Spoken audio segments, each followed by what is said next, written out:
Подготовка к новой призывной кампании стала одной из главных тем на сегодняшней встрече губернатора Анатолия Бравко с главами муниципальных районов области. Как выяснилось в ходе совещания, не все руководители территории должным образом отнеслись к этой работе. Продолжение у Марии Иванченко.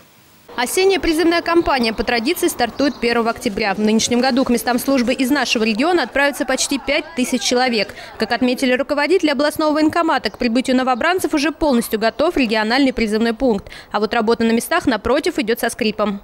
Сегодня вызывает опасение начала призывной кампании в Камышинском районе, где главой администрации города Камышина принято решение о невыделении врачей-специалистов для проведения призывной комиссии из медицинских учреждений города.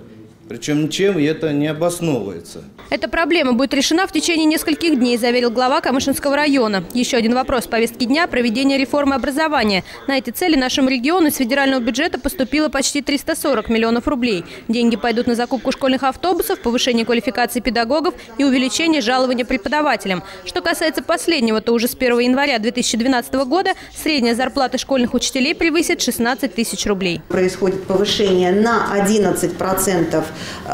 Мы повышаем базовые ставки учителям и всем педагогическим работникам муниципальных образовательных учреждений, на 20% государственным образовательным учреждениям. Повышение жалования учителям только в Волгограде увеличило нагрузку на бюджет. Дополнительно потребовалось 304 миллиона рублей. Многим муниципалитетам такая ноша не под силу. Губернатор Анатолий Бравко пообещал помогать районам в решении данного вопроса. Мария Иванченко, Андрей Истомин, телекомпания «Ахтуба».